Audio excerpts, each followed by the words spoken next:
Dios les bendiga, mis amados hermanos. Les saluda el pastor Calito. Queremos en esta ocasión hacer referencia a las últimas dos palabras de las 7 que el Señor Jesucristo expresara en la cruz del Calvario.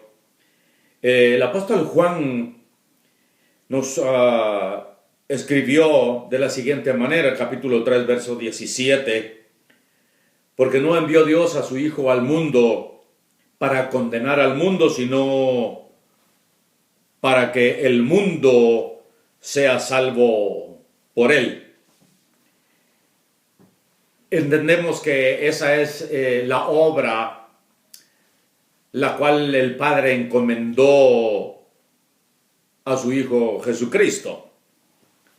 Como Hijo obediente, el Señor Jesucristo se dedicó a cumplir con la obra la cual el Padre encomendó en sus manos para hacer.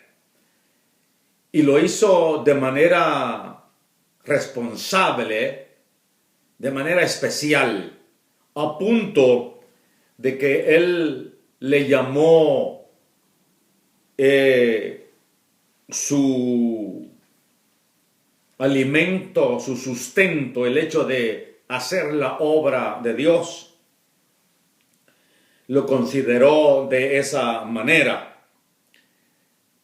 A los discípulos el Señor les dijo: mi comida es que haga la voluntad del que me envió y que acabe su obra, que consume su obra. Lucas nos dice que en cierta ocasión llegaron unos fariseos diciendo: sal y vete de aquí porque Herodes te quiere matar. La respuesta del Señor Jesucristo fue de la siguiente manera: id y decid a aquella zorra: he aquí echo fuera demonios y hago curaciones hoy y mañana, y al tercer día termino mi obra. El Señor Jesucristo se enfocó de tal manera, ese enfoque era terminar la obra que Dios le había encomendado. Por eso no permitió ninguna sugerencia que pudiera conllevar estorbo o detener el hecho de hacer la obra que el Padre le había encomendado. El Señor Jesucristo comenzó, dice la Escritura, a enseñarle a los discípulos que le era necesario padecer mucho y ser desechado por los ancianos y los principales sacerdotes, por los escribas, y ser muerto y resucitar al tercer día. Al escuchar esto, Pedro se sorprendió, pienso yo, se asustó, y dice la Escritura que lo tomó aparte, al Señor Jesucristo, y comenzó a reconvenirle. Pero el Señor, volviéndose, dice la Escritura, y mirando a los discípulos, reprendió al apóstol Pedro diciendo: quítate de delante de mí, Satanás.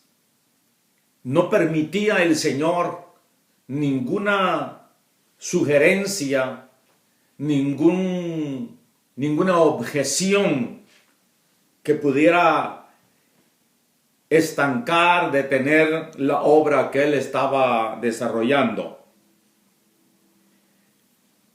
El profeta había dicho que en las manos de Jesucristo prosperaría la voluntad, el deseo, el propósito del Señor Jehová, Padre de nuestro Señor Jesucristo. Y el Señor Jesucristo, como conocedor de las Escrituras, lo sabía. Por eso dijo: porque he descendido del cielo no para hacer mi voluntad, sino la voluntad del que me envió. Y esta es la voluntad del que me ha enviado, que todo aquel que ve al Hijo y cree en Él tenga vida eterna. Ahora, con unos 520 años de anticipación, Zacarías profetizó la entrada de Jesucristo a Jerusalén. Dijo de la siguiente manera: alégrate mucho, hija de Sión, da voces de júbilo, hija de Jerusalén. He aquí tu rey vendrá a ti justo, Salvador, y cabalgando sobre un asno, sobre un pollino, hijo de asna. Palabra que se cumplió al pie de la letra. Cuando Jesús entró a Jerusalén, la multitud gritaba emocionada: Hosana, Hosana, bendito el que viene en el nombre del Señor. Pero luego gritaban: crucifícale, crucifícale. Habiendo subido entonces Jesús a la cruz para consumar la obra redentora, lo escuchamos orando por los transgresores, como profetizó Isaías, salvando a un delincuente, dando ejemplo de amor. Lo escuchamos también confesando que se sintió desamparado, diciendo: tengo sed, sufriendo las consecuencias de la cruz. El relato bíblico nos muestra que allí había una vasija llena de vinagre cuando crucificaron al Señor. Y empaparon en vinagre una esponja y poniéndola en un hisopo, se la acercaron a la boca. Cuando Jesús hubo tomado el vinagre, dijo: consumado es.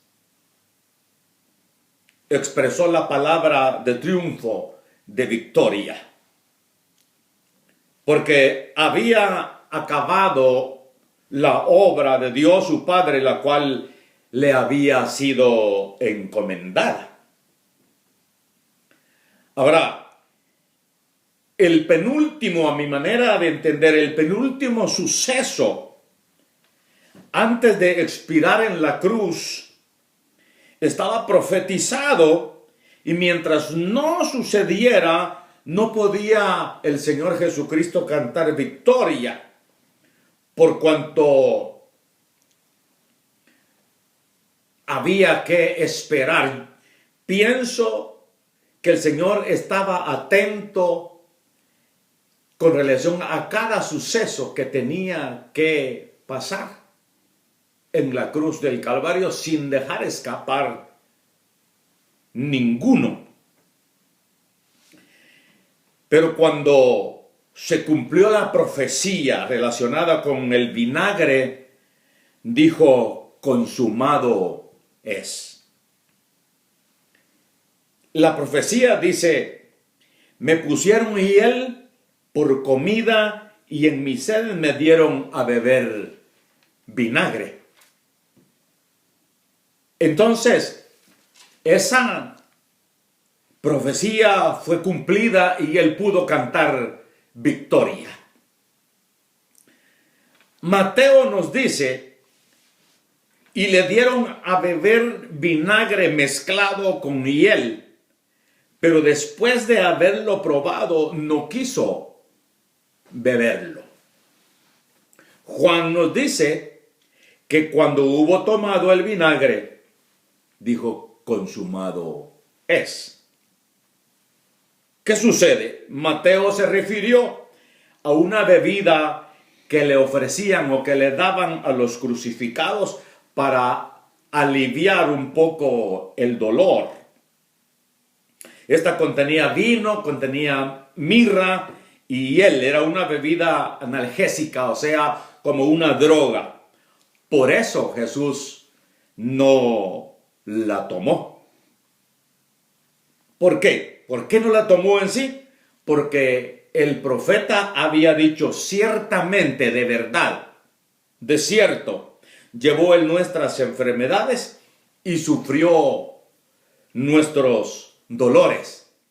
No quería, no tenía, no podía él tomar algo que mitigara los dolores, tenía que sufrirlos por causa de nosotros. Cristo entonces peleó la batalla legítimamente, venciendo en la cruz el pecado, venciendo al mismo diablo, que Dios lo reprenda, y sus demonios, coronándose vencedor por la sangre de su cruz y el poder del Espíritu Santo para la gloria del Padre. Juan se refirió a una bebida refrescante preparada con vinagre y un poco de agua, y de acuerdo a los historiadores contenía también huevo. Esto se supone que esto es lo que el Señor tomó, porque era refrescante, no era una droga. Entonces, habiéndose cumplido la profecía del vinagre, expresó la sexta palabra, consumado es. Consumado significa terminado, acabado, perfeccionado, haber llevado una obra a su fin o a su final, o mejor, llevarla a su fin en plenitud, sin faltar ni lo más mínimo en el desarrollo de esa obra. Jesucristo hizo la obra redentora perfectamente. Habiendo él llevado la obra de su Padre con plenitud, habiendo hecho esa obra con plenitud, entonces inclinó la cabeza y entregó el Espíritu. El escritor bíblico dice, cuando era como la hora sexta, hubo tinieblas sobre toda la tierra hasta la hora novena, hasta las 3 de la tarde. Y el sol se oscureció y el velo del templo se rasgó por la mitad. Entonces Jesús clamó la séptima palabra a gran voz y dijo, Padre, en tus manos encomiendo mi espíritu. Y habiendo dicho esto, expiró. La perfección de su obra, al perfeccionar la obra expiatoria, el Señor Jesús expresó, consumado es. Solo esperaba la aprobación. El último suceso, a mi manera de entender, la aprobación del Padre. Pero cuando vio el velo rasgado, expresó la palabra de confiada entrega. Padre, en tus manos encomiendo mi espíritu. El templo se dividía básicamente en tres partes: el atrio, el lugar santo y el lugar santísimo. Al lugar santísimo solo podía entrar el sumo sacerdote. Una vez al año y no sin sangre. El sacerdote recibía en un recipiente la sangre del sacrificio y la mantenía en un movimiento, más o menos se cree que de esta manera, porque la sangre contiene la vida. Y era la vida del animalito del sacrificio la que hacía propiciación por el pecado del hombre. Y con esa sangre entraba el sumo sacerdote. Primero presentaba sacrificio por él y después presentaba por el pueblo. No podía entrar sin sangre.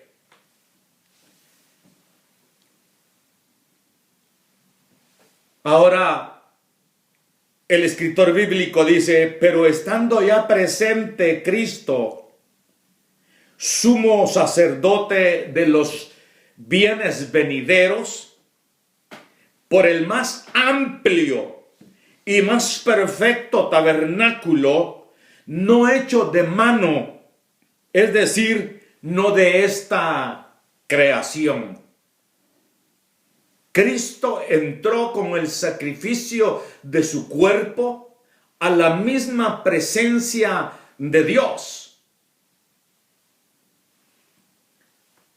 Y no con sangre de machos cabríos, ni de becerros, sino por su propia sangre, dice el escritor bíblico, entró una vez para siempre.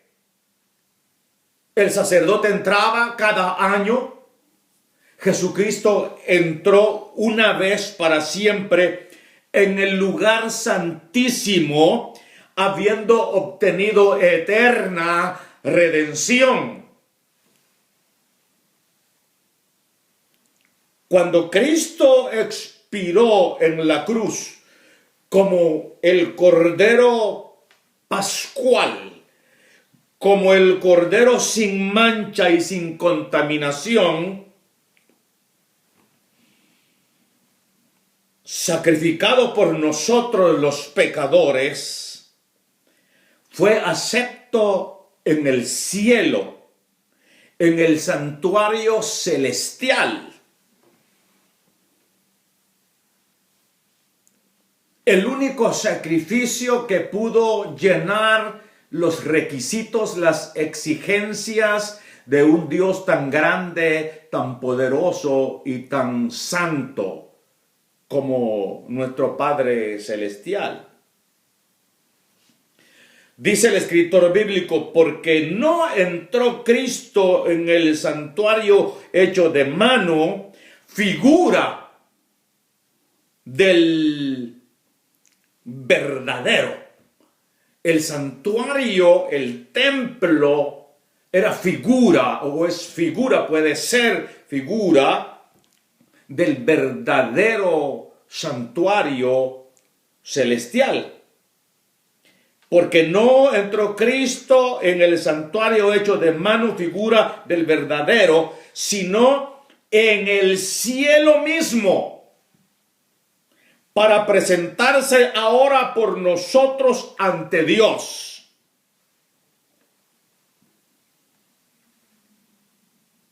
Me parece que cuando el Señor Jesucristo consumó la obra y fue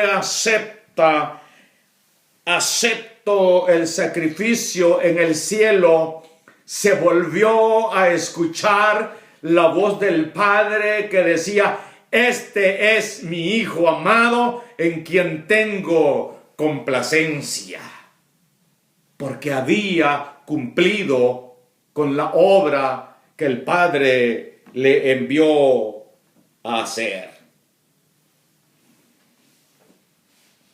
Habiéndose rasgado el velo del templo, se abrió el camino nuevo hacia Dios. Los efectos salvíficos de la sangre de Cristo entonces nos asegura entrada a la presencia de Dios. Bien dijo Jesucristo: yo soy el camino, la verdad y la vida. Nadie viene al Padre si no es por mí. Otra vez el escritor bíblico dice: así que, hermanos, teniendo libertad para entrar en el lugar santísimo, donde solo el sumo sacerdote podía entrar en el templo o el tabernáculo que era figura, ahora tenemos libertad para entrar en el lugar santísimo por la sangre de Jesucristo. Aleluya. Mire bien, por el camino nuevo y vivo que Él nos abrió a través del velo. Aleluya. Y teniendo un gran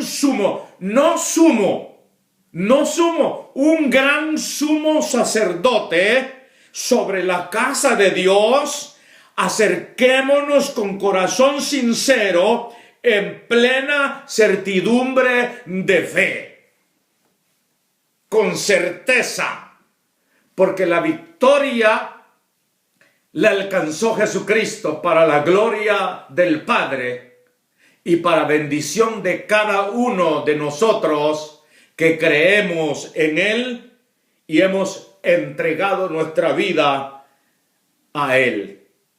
Entonces, amados, démosle gloria a Dios. Glorifiquemos a Dios el Padre por su Hijo Jesucristo, por haberlo enviado a llevar a cabo esa obra perfecta a favor de nosotros. Exaltemos a Jesucristo porque Él quiso pagar por nosotros en la cruz del Calvario y redimirnos del pecado y de la condenación. Alabado sea el nombre del Señor. Bendecido sea el nombre del Señor por su Hijo Jesucristo. Ahora, mi amigo, Jesucristo está esperando por ti. Jesucristo ya abrió el camino hacia el cielo. No vayas por veredas. Camina en el camino. Si estás a la orilla del camino, ponte en el camino.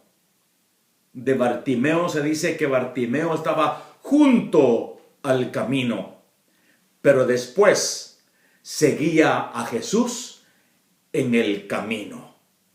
Si no estás en el camino, dicho de otra manera, si no estás en Cristo, si no conoces a Cristo, búscale, indaga, pregunta, porque Él tiene vida eterna para ti. Dios te bendiga, amado amigo, que Dios te guarde, que Dios bendiga a todos los hermanos y acerquémonos con certidumbre de fe porque Cristo murió, pero resucitó y ahora vive para siempre. Dios les bendiga.